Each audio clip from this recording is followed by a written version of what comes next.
Before we dive into the hidden wisdom encoded in your birth journey, imagine this. The moment of your conception wasn't just biological, it was cosmic. The same patterns that governed the formation of stars and galaxies were mirrored in your development from single cell to conscious being.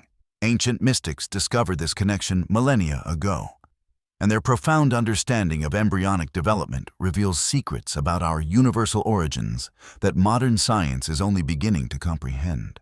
What if the most profound secrets of the universe were encoded in the 9 months before your birth?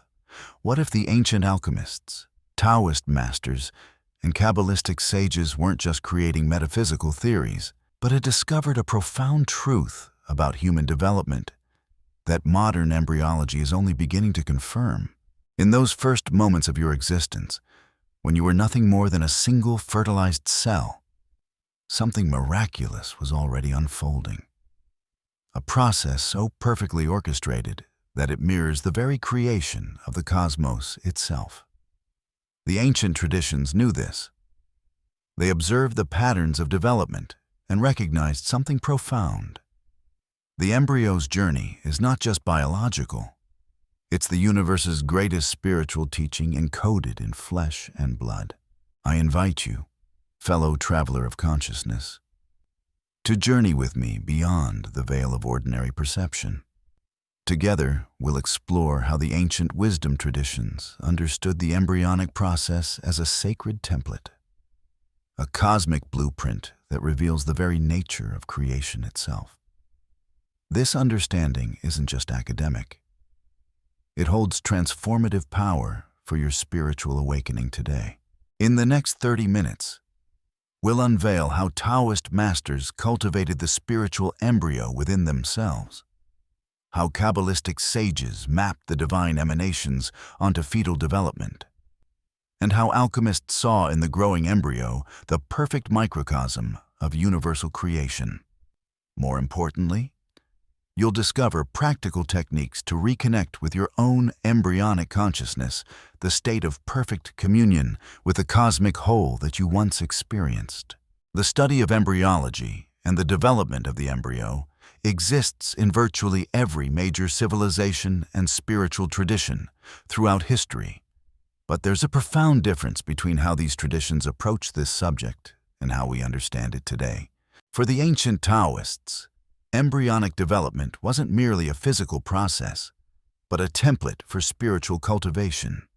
The 5th century CE Chinese Buddhist concept of Sheng Tai, a syncretic metaphor for achieving Buddhist liberation or Taoist transcendence, drew directly from observations of the developing fetus.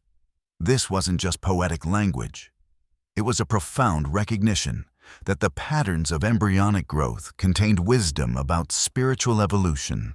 In the Jewish mystical tradition of Kabbalah, the formation of the embryo was understood as a recapitulation of divine creation itself. As we find in ancient rabbinic literature, the embryo takes 40 days to attain recognizable human form, a time frame that mirrors the biblical 40 days of transformation found throughout sacred texts. The Kabbalists saw in these 40 days a reflection of the cosmic process by which divine energy manifests in the material world. But here lies our modern dilemma. We've separated biological understanding from spiritual wisdom. We study embryology as pure science, divorced from its deeper meaning. In doing so, we've lost connection with a profound truth that our own formation in the womb contains the very template of cosmic creation. The promise of esoteric embryology is this: by understanding and reconnecting with the wisdom encoded in our prenatal development, we can awaken to our true nature as microcosms of the universe itself. The ancient sages didn't just theorize about this.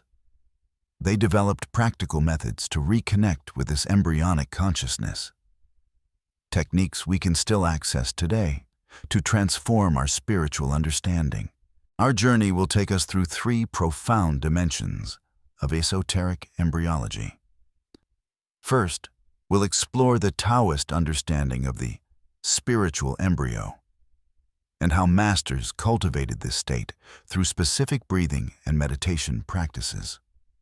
Next, we'll delve into the Kabbalistic mapping of divine emanations onto embryonic development, revealing how spiritual consciousness evolves through distinct stages. Finally, we'll examine how alchemical traditions viewed the embryo as the perfect laboratory for understanding cosmic transmutation. Throughout this exploration, we'll discover surprising parallels between ancient wisdom and modern embryological science connections that suggest these ancient seers had insights into human development that transcended their technological capabilities. Most importantly, you'll learn practical techniques for reconnecting with your own embryonic consciousness as a pathway to deeper spiritual awakening. The concept of the embryo as a spiritual metaphor reaches back thousands of years across multiple traditions. Let's begin with the Taoist understanding, which is perhaps the most developed system of embryonic spirituality. In Taoist internal alchemy, known as Naidan, practitioners seek to cultivate what is called the spiritual embryo, or sun toy, Shen Tai. This isn't merely poetic language. It represents a specific state of consciousness that can be developed through dedicated practice. As explained in the Taoist tradition, the spiritual embryo looks like a ball of light which floats in midair in the pre-heaven dimension. And they are like little satellites which help to connect the creation to your heart and your heart to the UN Sun. The formation of this spiritual embryo follows a specific process that mirrors physical gestation. It begins with what Taoists call the three treasures: Jing, essence; Qi, vitality; and Shen, spirit. As described in Taoist texts, Jing refines Qi and regulates its use by the organs. In the lower Dantian, energy center, abundant Qi is transformed into Shen in the middle Dantian, and Shen is cultivated into Wu Wei in the upper Dantian. This process describes a refinement of energy that parallels embryonic development. Just as physical embryos develop through distinct stages of cellular differentiation, the spiritual embryo develops through the transmutation of increasingly refined energies. A key practice in this tradition is Taixi, or embryonic breathing. As described in ancient texts, embryo breathing in Qigong is called turtle breathing. In the most quiet state, Yang energy stream starts to produce a kind of breathing turtle breathing, embryo breathing, from Dantian to take the place of lungs function. This practice attempts to recreate the direct energetic nourishment experienced by the fetus in the womb, bypassing ordinary respiration. The Taoist tradition maintains that the true Chinese Qigong is the so-called no-death, continuous life method that is the change of turtle living mode. Humankind has the nature of continuous life, turtle breathing or embryo breathing. What a pity is that it exists before birth. Once being born, the congenital organism's habits begin to the body. Through embryonic breathing, practitioners seek to reconnect with this original state of vitality and longevity. In parallel to this Taoist understanding, the Kabbalistic tradition offers equally profound insights into embryonic development. According to Kabbalah, Zeir Anpin develops through three states of consciousness: fetal, Eber, suckling, Yenika, and mature, Gadlut. Similarly, every soul develops through these states of consciousness. These three states correspond to different ways of receiving spiritual nourishment. In the fetal state, consciousness is entirely receptive and nourished directly through a higher source. In the suckling state, consciousness begins to participate actively in its own nourishment while still depending on a higher source. In the mature state, consciousness can nourish itself independently. The first profound revelation of esoteric embryology is that the embryo's development follows precisely the pattern of cosmic creation itself. This isn't merely symbolic. It reflects a fundamental principle expressed in the Hermetic axiom, as above, so below, as below, so above. In Taoist understanding, human embryonic development begins with what they call prenatal jing, which is passed to you by your ancestors at conception and is stored in the kidneys. It is a finite resource that cannot be replenished. This corresponds to the cosmological concept of yuan qi, yuan qio, the primordial energy that existed before the division of yin and yang at the beginning of creation. Just as the universe began from an undifferentiated state and gradually formed into distinct structures, the human embryo begins as a single cell that differentiates into increasingly complex structures. The Taoists observed this parallel and created practices to reverse this process to return from differentiation to unity. Similarly, Kabbalistic tradition maps embryonic development onto the divine emanations of creation. According to Kabbalah, after that, the embryo takes 9 months to develop its own 9 sephirot in Malchut, from Nefesh of Nefesh, Keter of Malchut, to Yekida of Nefesh, Malchut of Malchut. These 9 sephirot represent stages of divine manifestation, from the most subtle to the most concrete. What's remarkable is how these ancient understandings align with modern embryology. Science now confirms that embryonic development follows distinct stages that mirror evolutionary history, from single-celled organisms to complex vertebrates. As one scientific paper notes, at the point of implantation, signaling events between the embryo and mother, and between the embryonic and extraembryonic compartments of the embryo itself, orchestrate a total reorganization of the embryo, coupled with a burst of cell proliferation. This mirrors the Taoist and Kabbalistic understanding of developmental jumps between distinct states of organization. The most profound insight here is that these ancient traditions weren't just making poetic analogies. They were recognizing a fundamental pattern that connects embryonic development to cosmic creation. This pattern isn't just theoretical, it's practical.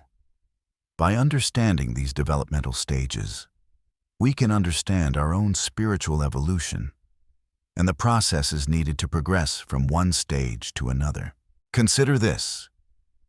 If embryonic development follows the pattern of cosmic creation, then by reconnecting with our embryonic consciousness, we can access direct understanding of cosmic origins. This is the foundation of many mystical practices across traditions. The attempt to return to an undifferentiated state of consciousness that existed before our individual identity formed. As we delve deeper into esoteric embryology, we encounter increasingly profound mysteries about the nature of consciousness itself. One of the most fascinating aspects is how these different traditions understood the moment when consciousness first enters the developing embryo. In the Taoist tradition, consciousness isn't something that suddenly appears at a specific developmental stage. It's present from the very beginning, but undergoes transformation through what they call internal alchemy. According to Taoist texts, this process involves the anthropomorphization of cosmic principles within the body, the combination of multiple cosmological models, and the use of cosmogonic reversal as a template for practice. In other words, the embryo's development isn't just physical. It's a cosmological process happening within the body. Similarly, Kabbalistic tradition speaks of different levels of soul entering the embryo at different stages. According to one Kabbalistic text, at the state represented in Figure 65, when the third furrows are well established but extend only a short distance from their respective points of origin, the first cleavage furrow has reached the lower pole, where its ends unite. The first cleavage furrow thus becomes superficially complete, thereby establishing the holoblastic character of the egg.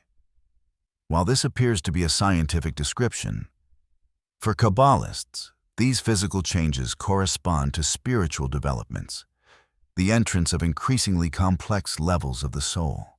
What's particularly fascinating is how these traditions understood embryonic consciousness not as something to be left behind, but as something to be reclaimed. In Taoism, this is exemplified by the practice of embryonic breathing, Taoist, which attempts to recreate the direct energetic nourishment experienced by the fetus in the womb, according to Taoist texts.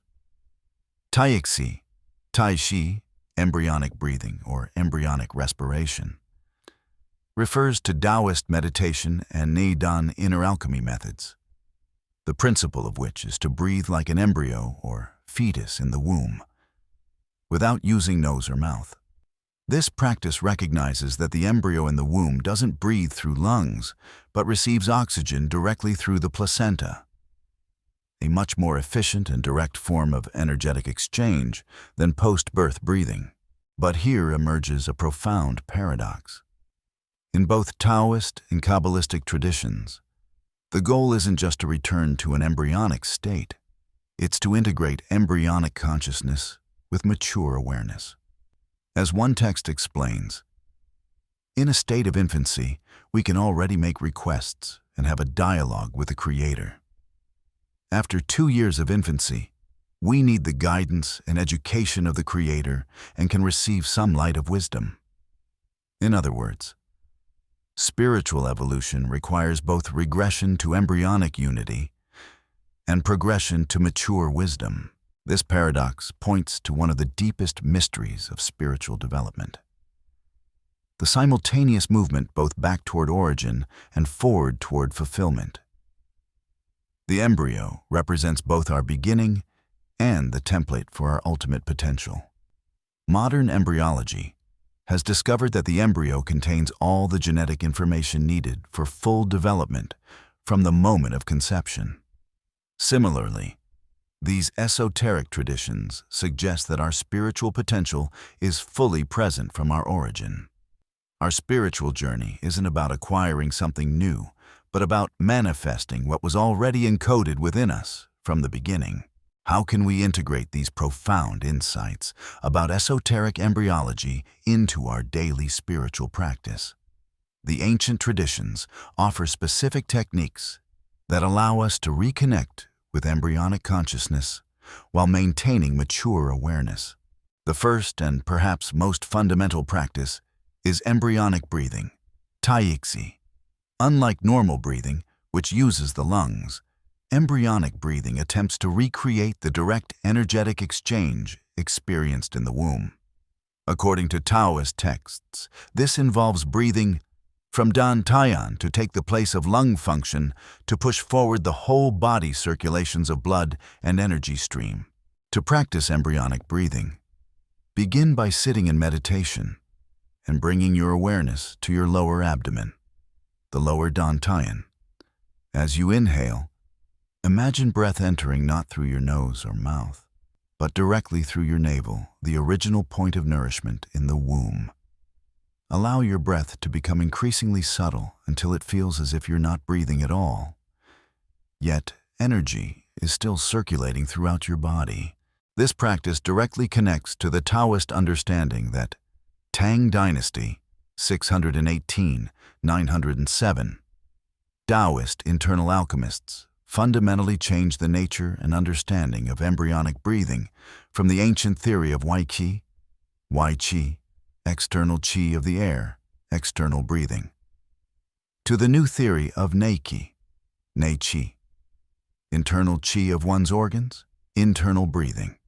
Rather than focusing on external air, focus on the internal circulation of energy already present within you. Another powerful practice comes from the Kabbalistic tradition, which involves meditating on the developmental stages of consciousness. As explained in Kabbalistic texts, consciousness develops through stages of fetal Ibur, suckling Yenika, and mature Gadlut. By contemplating these stages, we can recognize where our own spiritual development may be incomplete or imbalanced. For this practice, begin by meditating on the fetal state. a state of complete receptivity where you are nourished directly by a higher source without any effort of your own. Allow yourself to experience this state of pure receiving. Then shift your awareness to the suckling state, where you actively participate in receiving nourishment while still depending on a higher source. Finally, contemplate the mature state, where you can nourish yourself independently yet choose to remain connected to the higher source. A third practice combines elements from both traditions and focuses on cultivating the spiritual embryo, or sacred embryo, sheng tai. According to Taoist texts, this embryo is formed when you believe you can create it without needing any evidence. Then, you need to have the desire, which is when you want to create it. Last, you would need hope and vision, which is the vision of the future from this creation. For this practice, visualize a luminous sphere forming in your lower abdomen. Into this sphere, project your deepest spiritual aspiration, your sincere desire for transformation, and your clear vision of the future that would result from this transformation. As you breathe, imagine this sphere growing brighter and more substantial with each breath, eventually becoming an energetic embryo that radiates throughout your entire being. These practices aren't just metaphorical. They're designed to activate specific energetic processes within the body that parallel embryonic development.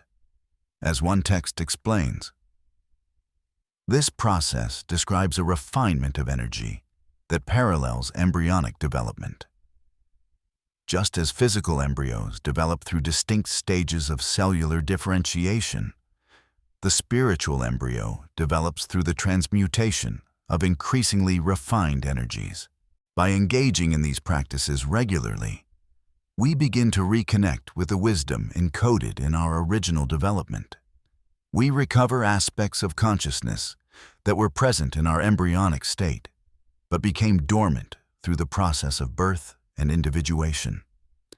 Most importantly, we begin to recognize our own development as a microcosm of cosmic creation, a recognition that fundamentally transforms our relationship with the universe itself. When we fully integrate the wisdom of esoteric embryology, we arrive at a transcendent perspective that fundamentally transforms our understanding of ourselves and the cosmos. This perspective reveals that the boundary between microcosm and macrocosm, between our individual development and cosmic evolution, is ultimately an illusion. The ancient Taoist masters recognize that the patterns governing celestial bodies are mirrored in our psychological landscape. This isn't just poetic metaphor. It's a recognition of a fundamental fractal pattern that repeats at all scales of existence. Your embryonic development literally recapitulates the cosmic process of creation. Consider this profound insight. Modern embryology has confirmed that human embryos go through developmental stages that mirror evolutionary history from simple cell to complex organism. This scientific observation aligns perfectly with the ancient understanding that embryonic development follows the pattern of cosmic creation. But the transcendent perspective goes beyond mere observation of parallels. It recognizes that these parallels exist because, at the deepest level, the embryo and the cosmos are not separate realities, but different manifestations of the same underlying pattern. As above, so below. As within, so without. This recognition has profound implications for our spiritual journey. If our embryonic development contains the pattern of cosmic creation, then by reconnecting with our embryonic consciousness, we can directly experience the process of cosmic creation within ourselves. This is why traditions across the world have developed practices to reconnect with embryonic states of consciousness. The Kabbalistic tradition expresses this through the concept that the Creator sends us obstructions on purpose, so that we will begin to want to approach Him through our efforts. Just as embryonic development involves overcoming challenges to achieve new stages of growth, our spiritual development requires facing obstacles that ultimately lead to transformation. Similarly, Taoist tradition speaks of cosmogonic reversal as a template for practice, suggesting that spiritual cultivation involves reversing the process of differentiation to return to original unity. This doesn't mean abandoning individuality, but rather recognizing that individuality itself emerges from and remains connected to the undifferentiated whole. The most profound aspect of this transcendent perspective is the recognition that our embryonic origins aren't just in the past. They're continuously present as the foundation of our being. As one text states, the most profound aspect of the transcendent perspective is the recognition that our embryonic origins aren't just in the past. They're continuously present as the foundation of our being. This continuous presence of our origins means that spiritual transformation isn't about becoming something different from what we are. It's about remembering and manifesting what we've always been from the beginning. The embryo already contains everything needed for full development. Similarly, our spiritual potential is fully present from our origin. When we truly integrate this understanding, we transcend the conventional boundaries of time and space. We recognize that the 9 months of our embryonic development weren't just a biological process that happened long ago. They were the cosmic process of creation manifesting through us, a process that continues to unfold in every moment of our existence. As we conclude our journey through the mystical science of human development, we arrive at a profound invitation to recognize and reclaim our embryonic consciousness as a pathway to cosmic understanding. The wisdom traditions we've explored, Taoist, Kabbalistic, and alchemical, all point to the same fundamental truth. The patterns of your embryonic development contain encoded wisdom about the nature of creation itself. By reconnecting with these patterns, you can access direct experiential knowledge of cosmic processes that transcend intellectual understanding. This isn't merely theoretical, it's intensely practical. The embryonic breathing practices of Taoism, the developmental contemplations of Kabbalah, and the spiritual embryo cultivation techniques we've explored are all designed to activate this remembrance.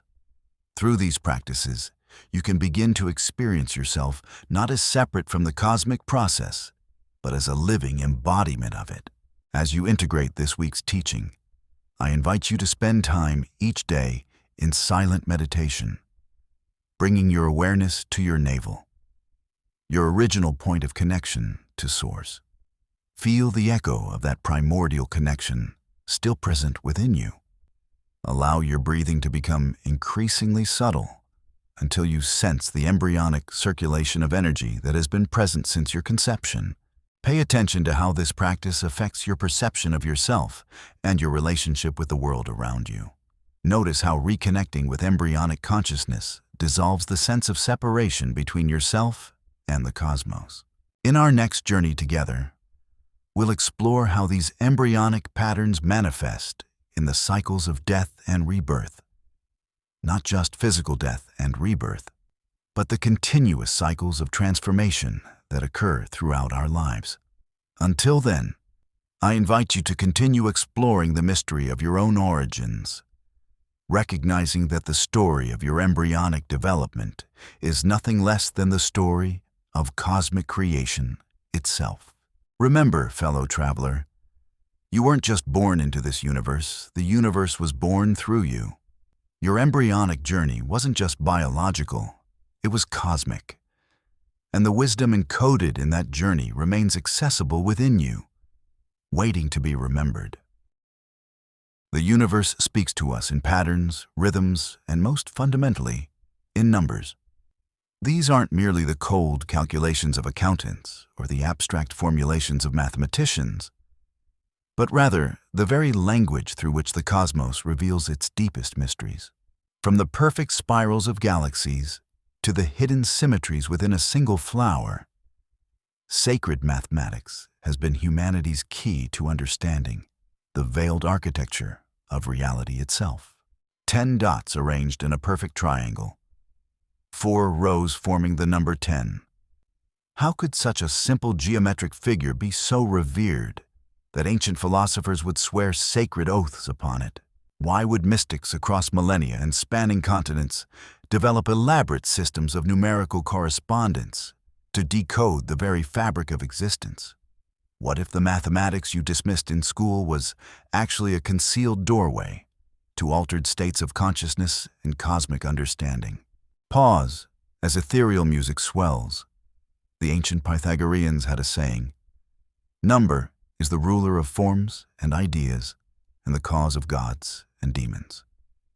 In their secret society, initiates would swear by the tetractys, declaring, "By that pure, holy, four-lettered name on high, nature's eternal fountain and supply, the parent of all souls that live be, by him, with faith find oath, I swear to thee." This wasn't mere superstition, but recognition that mathematics transcends the visible world to touch something eternal. I invite you, fellow traveler of hidden pathways, to journey with me beyond the veil of everyday perception. Together, we'll explore how diverse civilizations independently discovered that numbers contain codes that reveal the architecture of consciousness itself. You are not merely watching a video about ancient mathematics. You are remembering a language your soul has always known, a primordial code that resonates in the very atoms of your being. The universal language spoken before words existed. The mathematics of mystery. Close your eyes for a moment, wherever you are. Feel the rhythm of your breath. 1, 2, 3. Each count marks not just the passage of time, but your participation in cosmic patterns that extend to the farthest reaches of the universe. This simple act of counting connects you to an ancient lineage of mystics, philosophers, and seers who discovered that numbers are not just quantities, they are qualities of consciousness. In the next half hour, we will traverse extraordinary territory together. We'll decode the sacred geometry of the Pythagorean tetractys and discover how 10 simple dots contain the mysteries of music, cosmology, and consciousness. We'll explore how Jewish mystics used gematria to find hidden meanings within sacred texts, revealing connections between words of equal numerical value. We'll witness how the Maya encoded vast astronomical knowledge within their calendar systems, synchronizing human activity with cosmic cycles. But we won't stop at historical exploration. We'll connect these ancient systems to modern mathematical concepts like fractal geometry, showing how ancient intuition anticipated scientific discoveries millennia in advance. Most importantly, you'll learn practical techniques for using numerical meditation to access specific states of consciousness, transforming abstract concepts into lived experience. The reverence for sacred number systems emerges independently across cultures separated by vast distances of geography and time, suggesting a universal truth being discovered rather than invented. In ancient Greece, Pythagoras established a mystery school around 530 BCE, where mathematics was not merely a practical tool, but a spiritual discipline. Having studied with Egyptian and Babylonian priests, he synthesized a system where numbers revealed the hidden architecture of reality. At the heart of his teaching was the tetractys, a triangular figure consisting of 10 points arranged in 4 rows. This simple arrangement was considered so sacred that Pythagoreans would swear oaths upon it. The tetractys symbolizes the 4 classical elements: air, fire, water, and earth, and represents the organization of space itself. The first row represented 0 dimensions, a point. The second row 1 dimension, a line. The third row 2 dimensions, a plane. And the fourth row 3 dimensions, a tetrahedron. In this elegant symbol, Pythagoreans saw the entire cosmos encoded, Across the Mediterranean, Hebrew mystics developed gematria, a numerological system where Hebrew letters correspond to numbers. This practice first appears in rabbinic literature around 200 CE in the Baraita of the 32 Rules. The Sefer Yetzirah, believed to have been written in the 2nd century CE, elaborated this system concerned with God's creation of the universe through the powers of the Hebrew alphabet and with the permutations of God's name. Meanwhile, in Mesoamerica, the Maya developed a sophisticated calendar based on a ritual cycle of 260 named days and a solar year of 365 days. This wasn't merely for tracking time. It was a comprehensive system for understanding cosmic cycles and their influence on human consciousness. The Maya believed these numerical patterns connected human experience to divine reality. The Pythagorean Tetractys reveals its first profound secret when we examine its mathematical properties. The 10 dots arrange themselves in a triangle of 4 rows. 1, 2, 3, and 4 dots respectively. This forms the 4th triangular number. 1 plus 2 plus 3 plus 4 equals 10, embodying perfect mathematical harmony. But the revelation deepens. The Pythagoreans discovered that this arrangement encoded the fundamental ratios of musical harmony. The rows can be read as the ratios 4 to 3 perfect 4th, 3 to 2 perfect 5th, and 2 to 1 perfect octave. 1 octave. When you hear the pleasing harmony of these musical intervals, you're experiencing the mathematics of the Tetractys translated into sound, literal music of the spheres. Soft musical demonstration of these intervals plays. The Tetractys wasn't merely symbolic. It represented the musica universalis and the cosmos. The first row symbolized unity, the monad. The second row, power and the interplay of limits and unlimited, the dyad. The third row, harmony, the triad. And the 4th row, the cosmos itself, the tetrad. These weren't abstract concepts, but lived experiences of consciousness itself. As one ancient Pythagorean prayer declares, "Bless us, divine number, thou who generated gods and men. O holy, holy Tetractys, though that contains the root and source of the eternally flowing creation." This reverence stemmed from direct perception of how mathematical relationships structured both external reality and internal states of awareness. The revelation of the Tetractys is this: reality itself is mathematical in nature, and by contemplating these perfect numerical relationships, we align our consciousness with the cosmic order. The Tetractys becomes a meditation device, a sacred mandala through which we can experience direct communion with the mathematical intelligence underlying all existence. Beyond the Pythagorean system lies an intricate web of sacred number codes that span cultures and epochs.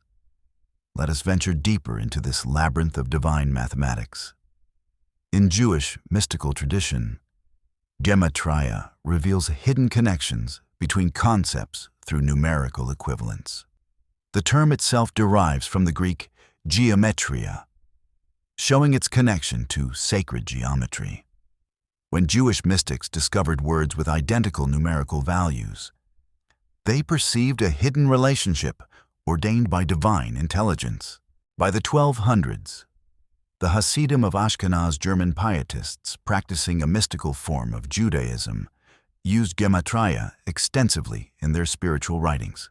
Their work influenced Abraham Abulafia of the Castilian school of Kabbalah, who developed meditation techniques centered on contemplating different names of God. For these mystics, numbers weren't abstractions, but vibrant realities that provided access to divine consciousness.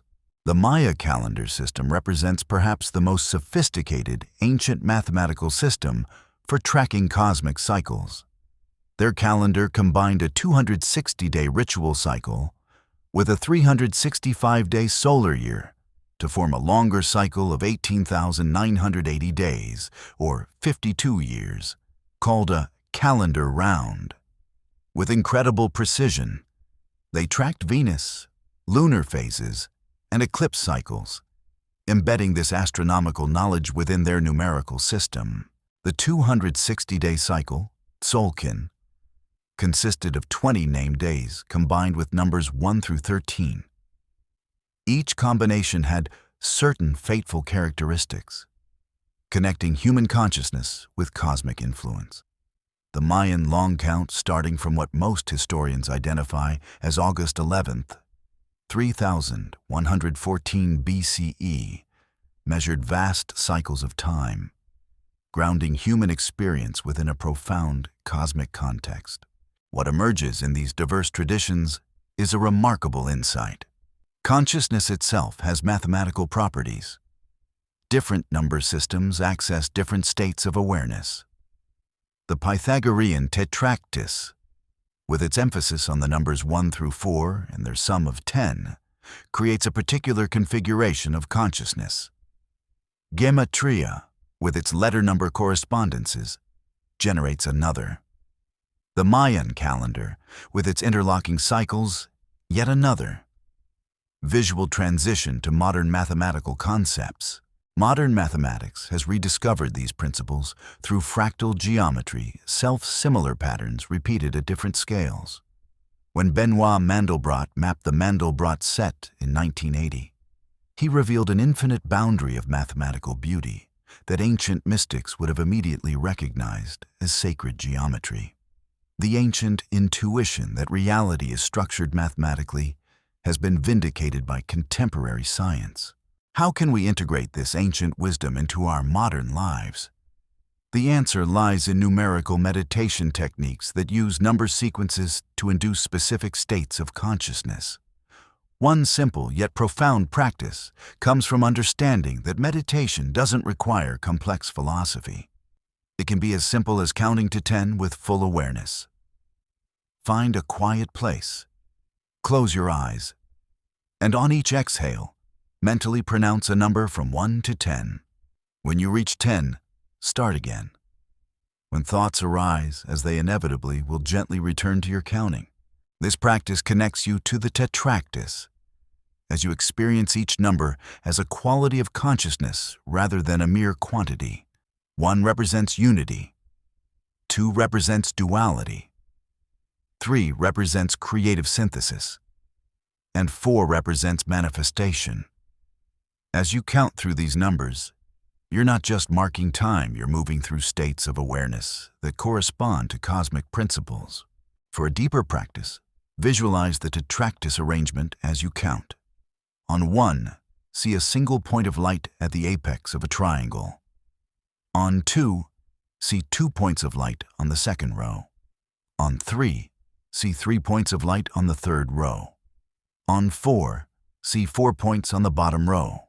By the time you reach 10, you've completed the entire tetractys visualization, creating a geometric form in your consciousness that the Pythagoreans considered a key to cosmic understanding. You can also explore gematria as a contemplative practice. Choose a meaningful word or phrase and calculate its numerical value using traditional methods or modern adaptations. Meditate on this number, allowing it to reveal deeper dimensions of the original concept. This practice connects language, number, and consciousness in profound ways. These aren't mere mental exercises. They're practical techniques for altering your state of consciousness. The rhythmic counting creates brainwave entertainment, shifting your awareness from beta waves, normal waking consciousness, toward alpha and theta, states associated with meditation and creativity. The numerical patterns themselves act as access codes to specific configurations of awareness. When we step back and observe these diverse mathematical traditions, a transcendent perspective emerges. What if numbers aren't human inventions, but discoveries? What if mathematical relationships exist independently of human minds, waiting to be perceived by consciousness evolved enough to recognize them? Plato proposed that mathematical truths exist in a realm of perfect forms, independent of physical reality. Modern mathematicians like Roger Penrose have suggested that mathematical structures have their own form of existence, what philosophers call mathematical Platonism. The consistency with which sacred number systems appear across cultures suggests they may be tapping into this objective mathematical reality. Consider how the tetractys contain the organization of dimensional space: point, line, plane, and solid. This wasn't arbitrary. It describes a fundamental truth about how reality is structured. Similarly, when the Maya calculated that 5 Venus cycles equals 8 Earth years with extraordinary precision, they weren't inventing this relationship, but discovering it. The transcendent perspective suggests that mathematics is the interface between consciousness and ultimate reality. When we engage with sacred number systems, we're not merely playing with symbols. We're aligning our awareness with the underlying structure of existence itself. This explains why contemplating these patterns can induce profound shifts in consciousness. Modern science has unwittingly confirmed this ancient wisdom. Quantum physics reveals that subatomic particles behave according to mathematical probability functions. Cosmologists describe the universe using elegant equations. Neuroscientists discover that our brains process information through mathematical relationships. At every level of existence, from the quantum to the cosmic, mathematics provides the organizing principles. The ancient mystics intuited what science now confirms. Reality is fundamentally mathematical, and consciousness itself operates according to mathematical principles. By working with sacred number systems, we aren't escaping reality, we're penetrating to its essence. As our journey together approaches its conclusion, I offer you a cosmic invitation to recognize yourself as both mathematician and calculation, both observer and embodiment of divine proportion. The sacred number systems we've explored aren't relics of a superstitious past, but technologies of consciousness as relevant today as they were millennia ago. The tetractys, gematria, and Mayan calendar are different languages expressing the same fundamental truth. Consciousness and cosmos share a mathematical structure that transcends time and culture. I invite you to begin your own exploration of sacred mathematics. Start with the simple numerical meditation we practiced. Visualize the tetractys during contemplative moments. Research the numerical values of words that carry special meaning for you. Notice the mathematical patterns that surround you in nature. The Fibonacci sequence in flowers, the golden ratio in your own body, the fractals in coastlines and clouds. Remember the words of the ancient Pythagorean oath. By that pure, holy, 4-lettered name on high, nature's eternal fountain and supply, the parent of all souls that live, be. When you work with sacred number systems, you're not adopting a belief system. You're recovering a primordial language that connects you to the source of being itself. The mathematics of mystery isn't about calculating your taxes or balancing your checkbook. It's about recognizing that the same mathematical intelligence that structures galaxies also structures your consciousness. When you align with these patterns, you're not escaping reality. You're penetrating to its essence. Our journey beyond the veil continues. In future explorations, we'll delve deeper into specific numerical systems and their applications for consciousness expansion. Until then, remember that you're not just observing cosmic mathematics. You are the calculation itself, a living embodiment of divine proportion. I am Thaloria, and I'll meet you beyond the veil. In the vast labyrinth of human consciousness, there exist pathways to transcendence, hidden maps that guide the seeker through the territories of both matter and spirit. These ancient cartographic systems, encoded in landscapes and sacred sites across our world, have silently guided initiates for millennia. revealing the profound connections between outer geographies and inner realms of being. Imagine for a moment that the land beneath your feet is not merely soil and stone, but a living text, a sacred manuscript written in the language of mountains and rivers, forests and plains. What if I told you that scattered across our planet are intricate systems of knowledge, deliberately embedded within the landscape itself? Ancient civilizations didn't just build monuments to their gods. They meticulously crafted entire geographies as cosmic mirrors, terrestrial maps pointing to celestial and spiritual realities. The landscapes you walk through daily may contain hidden messages, esoteric codes that have whispered their secrets to initiates throughout the ages. From the perfectly aligned temples of Egypt to the mysterious earth figures of Glastonbury. From indigenous medicine wheels to hidden ley lines crisscrossing continents, these are not random arrangements, but deliberate cosmic mappings designed to guide the human spirit through the territories of transformation.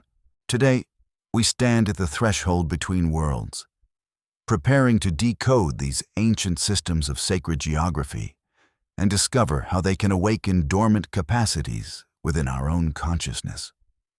The keys to these hidden maps have been preserved in plain sight, waiting for those with eyes to see and hearts prepared to understand. My fellow travelers on this journey beyond the veil, I invite you now to step outside the limited cartography of the modern mind. Our contemporary maps show us roads, political boundaries, and topographical features, but they tell us nothing of the inner dimensions those landscapes contain. The ancient wisdom keepers knew better. They understood that external geography and internal consciousness are not separate domains, but perfect reflections of one another.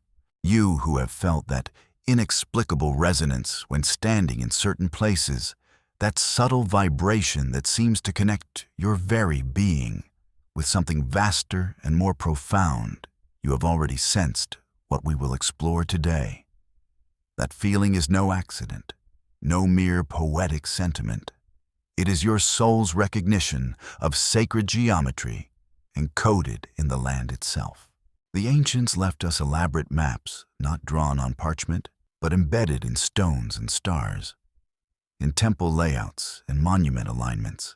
These maps were designed not merely to navigate physical space, but to guide the soul through its initiatory journey.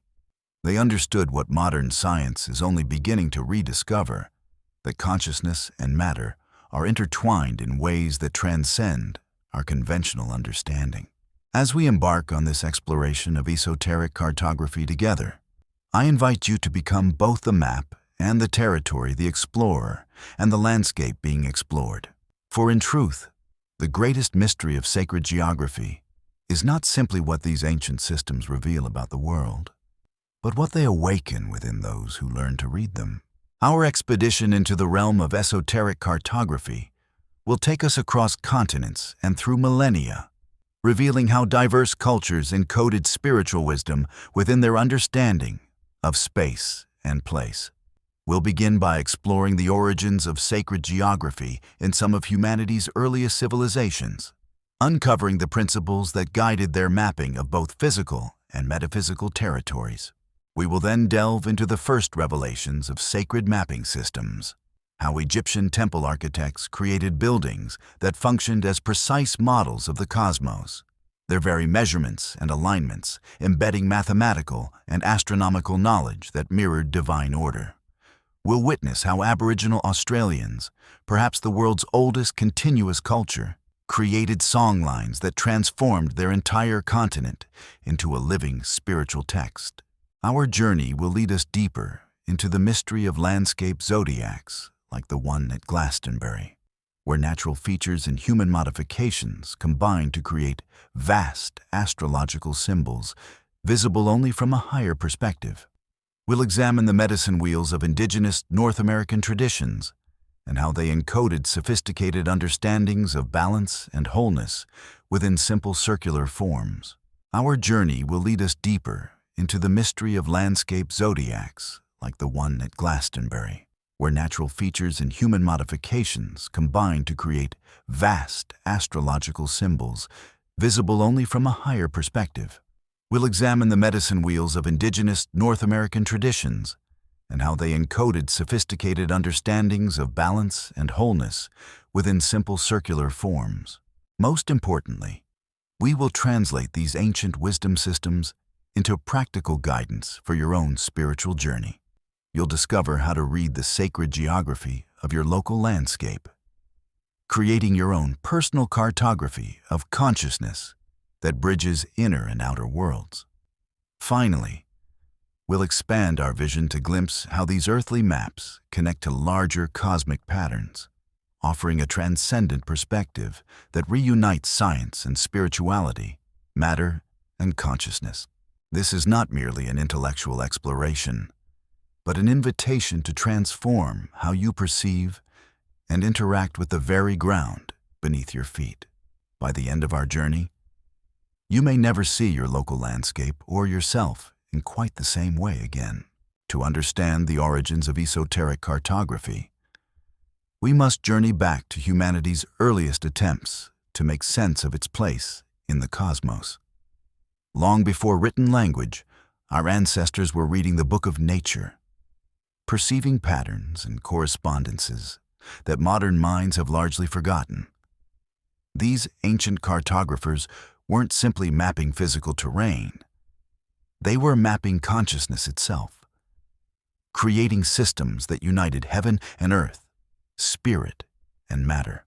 Perhaps the oldest living example of sacred geography comes from the Aboriginal peoples of Australia.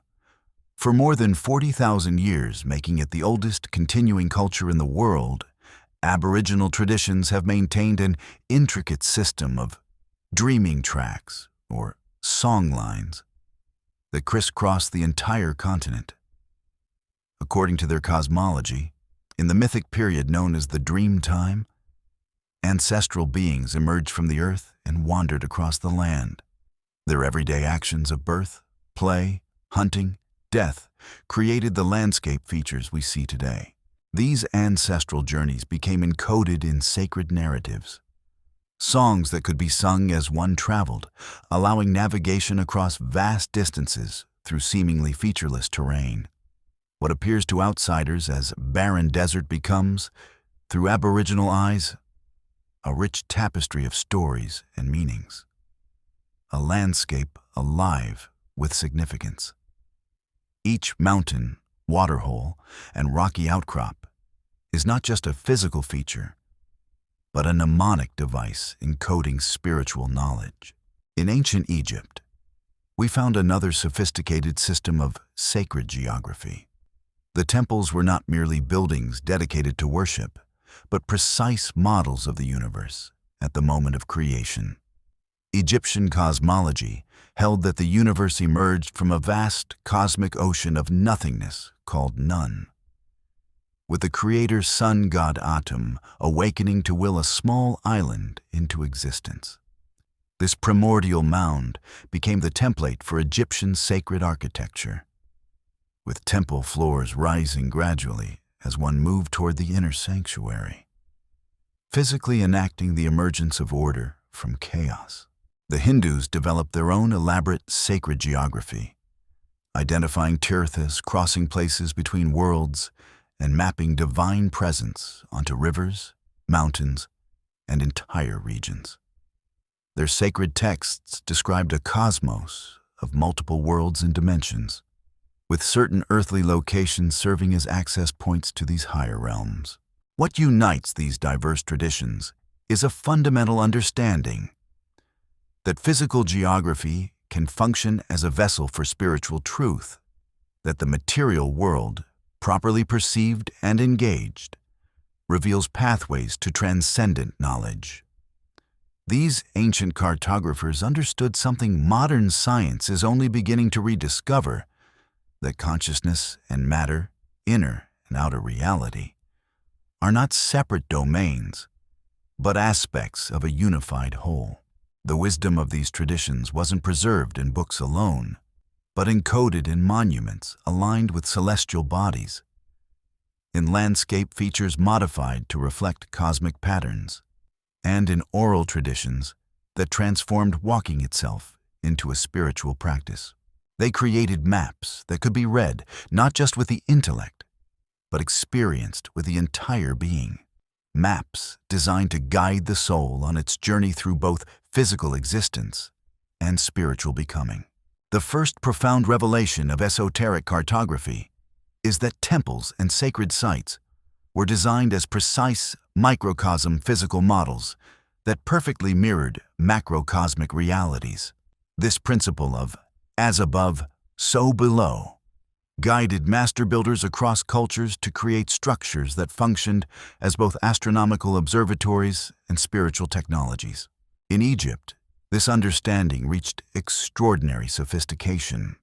Egyptian temples weren't simply impressive buildings. They were functioning models of creation itself. Their architectural layout embodied a journey from the outer world of multiplicity toward the inner sanctum of divine unity. As one moved deeper into the temple complex, floor levels gradually rose while ceilings became lower, creating increasingly intimate spaces that culminated in the sanctuary, the Holy of Holies. This sanctuary represented the primeval hill from which all creation emerged, while the outer court symbolized the waters of chaos that surrounded the ordered world. The journey through the temple thus reenacted the emergence of cosmos from chaos, of light from darkness. Only priests and pharaoh could enter the innermost sanctuary, where a single shaft of light might illuminate the god's statue, a controlled revelation mirroring cosmic birth. The hypostyle halls with their massive columns represented primordial forests or reed thickets surrounding the first land. Every architectural element carried symbolic significance, creating a complete cosmogram, a map not just of physical reality, but of metaphysical truth. The Temple of Kam-Ombo went further still, featuring two parallel axes running the length of the building, creating twin sanctuaries that honored dual aspects of divinity. Similar principles guided sacred architecture across traditions. In each case, these structures weren't merely symbolic representations, but functioning technologies designed to align human consciousness with cosmic principles. By walking the prescribed paths through these sacred spaces, initiates physically enacted spiritual transformations, their bodies becoming vessels for metaphysical journeys. This brings us to our first profound insight. Sacred spaces were designed not merely for worship, but for transformation. Through careful alignment with celestial bodies, through precise geometric relationships, through symbolic correspondences encoded in architecture, these sites became machines for consciousness technologies of transcendence. The builders of these sacred maps understood that human perception is deeply influenced by the physical environment. By creating spaces that embodied cosmic principles, they developed environments that could shift consciousness into alignment with those same principles. The outer journey through the temple mirrored an inner journey through levels of awareness, culminating in direct experience of the divine. This revelation challenges our modern separation of spirituality from physical reality. In the ancient understanding, matter itself could be shaped to serve as a vessel for spirit. Physical space, properly configured, could catalyze spiritual awakening. These master builders were not merely architects, but consciousness engineers, using stone and space to create transformative environments. And perhaps most remarkably, these principles weren't limited to individual structures, but extended to entire landscapes. Sacred sites were often positioned in relationship to one another, creating larger patterns visible only from a higher perspective, or through the trained awareness of an initiate who understood the subtle, energetic relationships between seemingly separate locations. Beyond the individual sacred site lies a deeper mystery: the arrangement of multiple sites across the landscape to form vast patterns of spiritual significance. This level of esoteric cartography transforms entire regions into sacred mandalas. cosmic diagrams that can only be fully perceived from above or through the initiated imagination. Perhaps the most extraordinary example is the Glastonbury zodiac in England. Around the town of Glastonbury, natural landscape features combine with ancient earthworks to create a vast circle containing the 12 signs of the zodiac.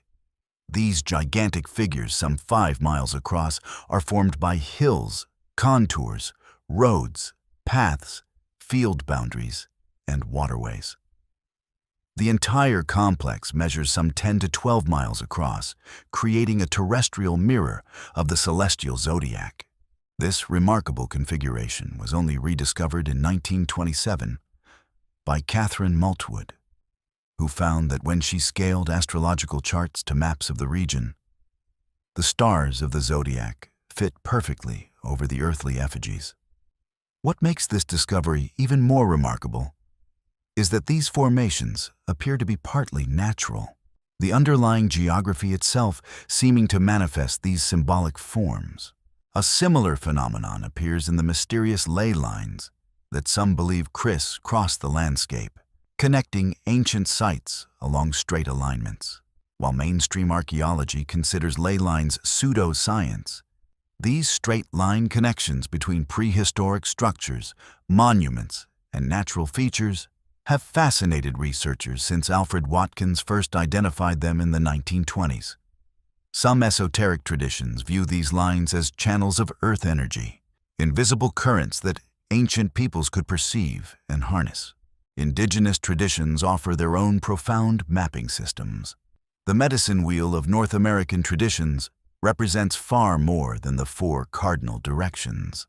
This powerful symbol embodies the cyclical nature of life, the harmony of opposing forces, and a sophisticated framework for maintaining balance in physical, emotional, spiritual, and mental dimensions.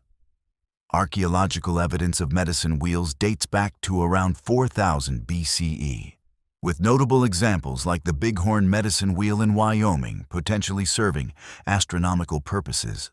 What unites these diverse mapping systems is their multidimensional nature. They function simultaneously on physical, energetic, and symbolic levels. A mountain might be both a geographic feature and the embodied presence of a deity. A river, both a waterway and a current of spiritual energy. A stone circle, both an astronomical calculator and a portal between worlds. This multidimensional understanding reveals perhaps the deepest mystery of esoteric cartography. These systems don't merely represent spiritual realities. They actively participate in them. The map and territory become one. The physical landscape doesn't just symbolize the cosmos. It embodies cosmic principles, making them accessible to human experience. This perspective challenges our modern separation between symbol and reality, between representation and presence. In sacred geography, the symbolic and the real aren't separated by an unbridgeable gulf, they interpenetrate, each revealing aspects of the other. The physical landscape becomes a text that can be read with trained perception, while spiritual realities become tangibly present through their earthly correspondences. Modern physics offers intriguing parallels to this ancient understanding. The observer effect in quantum mechanics, the strange entanglements between particles, the emerging understanding that information may be as fundamental as matter or energy, all point toward a universe where consciousness and physical reality are inextricably linked, where the act of perception helps shape what is perceived. How might we integrate these ancient mapping systems into our modern lives? How can esoteric cartography become not just a fascinating historical study, but a living practice that enriches our spiritual journey? The answer lies in developing what we might call sacred seeing, a way of perceiving and engaging with our local landscapes that reveals their hidden dimensions. Begin by choosing a place in your local environment that naturally draws you to a park, a hilltop, a body of water, an old tree. This will become your anchor point, your personal axis mundi connecting heaven and earth. Visit this place regularly, in different weather conditions, at different times of day, through changing seasons. Don't merely observe it visually. Engage all your senses. Feel the textures. Listen to the sounds. Notice the scents. Allow yourself to be fully present, gradually building a multidimensional relationship with this location. As your connection deepens, begin to notice how this place relates to the wider landscape. What can be seen from here? What natural features or human structures align with your position? Are there sight lines to sunrise or unset at significant times of year? Even in urban environments, you can discover remarkable alignments and relationships between buildings, streets, and any remaining natural features. Consider creating your own spiritual mapping exercise. Begin by identifying 4 questions. What are the major questions you're asking in this season of your life? What core truths are you clinging to? Where are you standing right now in your spiritual journey? And where is the divine in relation to where you stand? Your answers create a personal cartography of consciousness, mapping your current spiritual position and possible directions for growth. For deeper practice, explore the 4 directions as understood in indigenous traditions. The medicine wheel teaches us that each direction carries specific energies, qualities, and lessons. In many traditions, East represents new beginnings, illumination, clarity. South embodies growth, passion, relationship.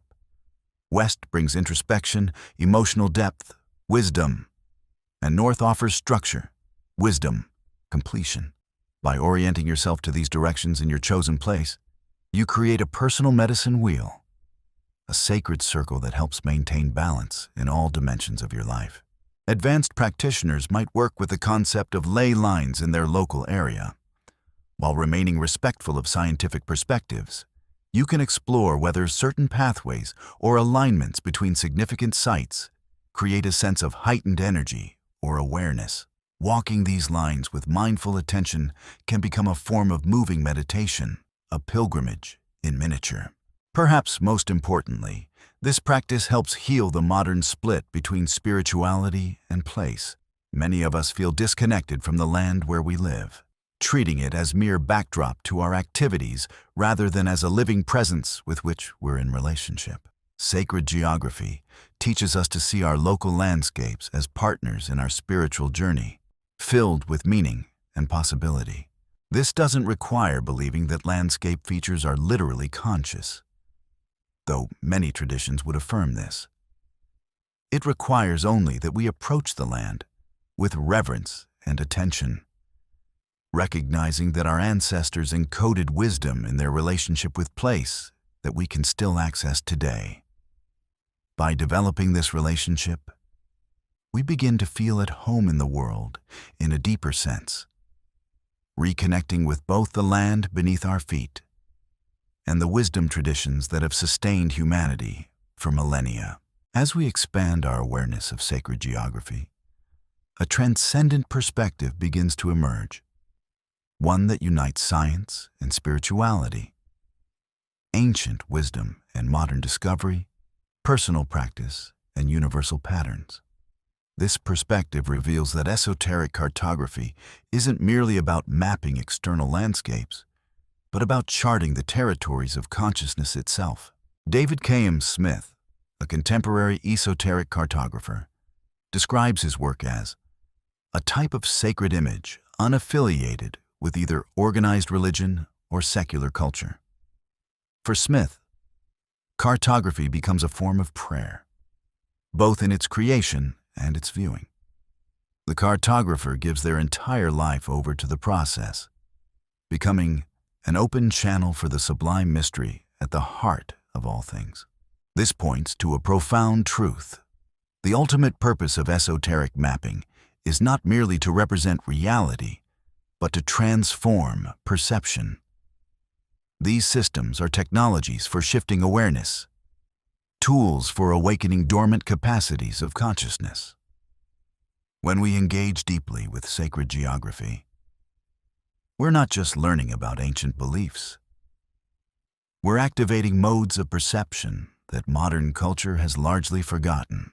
Consider how esoteric cartography differs from conventional mapping.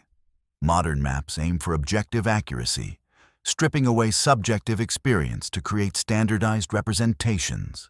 Sacred maps, by contrast, include dimensions of meaning, feeling, and spiritual significance. They map not just physical features, but energetic currents, symbolic resonances, mythic narratives, and the full spectrum of human experience. This multidimensional mapping extends beyond physical landscapes. The tarot deck, for instance, functions as an occult cartographic device to map, organize, and unify various Western esoteric knowledge practices. It creates a symbolic territory that can be navigated for self-discovery and transformation. Similarly, mandalas in Buddhist and Hindu traditions map the cosmos in symbolic form, creating sacred spaces that can be entered through meditation.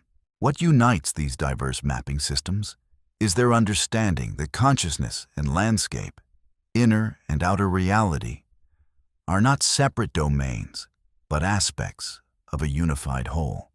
The patterns we perceive in the external world reflect patterns within our own awareness. By learning to read the book of nature, we simultaneously learn to read the book of our own consciousness. This perspective offers profound implications for our contemporary world. In an age of ecological crisis, sacred geography reminds us that we are not separate from the landscapes we inhabit, but intimately connected with them. In an era of digital distraction, it calls us back to direct engagement with the physical world, to walking practices that reconnect body, mind, and spirit. In a time of fragmentation and specialization, it offers integrative wisdom that bridges disciplines and traditions. Perhaps most importantly, esoteric cartography reminds us that reality is vaster and more mysterious than our conventional maps suggest. Beyond the flatland of materialist understanding lies a multidimensional cosmos alive with meaning and purpose. By learning to navigate these hidden dimensions, we expand our sense of what's possible, both for ourselves and for our world.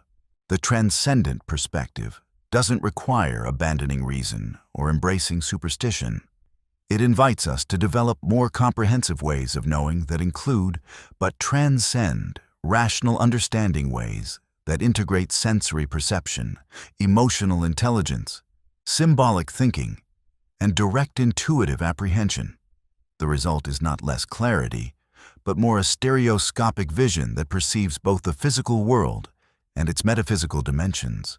As our exploration of esoteric cartography draws to a close, we stand at a threshold of possibility. Before us lies an invitation to become not just students of sacred geography, but active participants in its ongoing creation. For these ancient mapping systems were never meant to be static artifacts, but living traditions, continuously renewed through practice and direct experience. The wisdom encoded in temple alignments, landscape zodiacs, medicine wheels, and songlines wasn't preserved merely for scholarly interest. It was preserved to be embodied, to be walked, to be sung, to be lived. These systems offer pathways of return, not regression to the past, but reconnection with perennial wisdom that our modern world desperately needs. I invite you now to step beyond the confines of conventional cartography into a wider world of meaning and possibility. Begin to see the landscape around you, not merely as scenery or resource, but as text to be read, as a presence to be encountered, as a partner in your spiritual journey. The land where you live, however ordinary it might seem, contains hidden dimensions waiting to be discovered through reverent attention and embodied practice. Start simply by walking mindfully in your local environment, by sitting quietly in natural settings, by observing the movement of celestial bodies across your particular horizon. Notice the feeling states that arise in different locations. Pay attention to your dreams after spending time in significant places.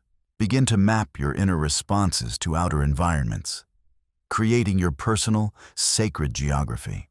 As your practice deepens, you might find yourself drawn to create your own mapping systems journals that track your experiences in particular places, artwork that captures the genius loci or spirit of a location, rituals that honor the unique qualities of your local landscape. This creative engagement continues the ancient tradition of esoteric cartography, adapting it for our contemporary world. Remember that you're not alone in this exploration. Across cultures and throughout time, wisdom keepers have maintained these traditions, preserving them during periods of forgetting, revitalizing them for new generations. You stand in a long lineage of those who have sought to read the book of nature, to discover the correspondences between macrocosm and microcosm, to map the territories where spirit and matter meet. The greatest mystery of esoteric cartography may be this: the map you seek is also seeking you. The landscape isn't passive, but alive with intelligence and purpose. When you approach it with reverence and openness, it responds, revealing dimensions of itself that remain hidden to casual observation or exploitative intent. In the words attributed to the Hermetic tradition, as above, so below, as within, so without. The patterns of the cosmos are reflected in the earth beneath our feet, and both are mirrored within our own consciousness. By learning to read these correspondences, we discover that we are not strangers in an alien universe, but integral participants in a living whole, precisely positioned to serve as conscious bridges between heaven and earth. I leave you with this final thought. The most important map is the one you create through living fully in a sacred relationship with your world. Your footsteps write a text upon the earth. Your attention weaves connections between seen and unseen dimensions. Your reverence awakens ancient knowledge that has never truly been forgotten, only temporarily obscured. The journey of esoteric cartography ultimately leads not outward, but inward to the center point, where self and world, spirit and matter, human and divine, reveal themselves as aspects of a single, sacred reality. The map awaits. The territory calls. The journey continues.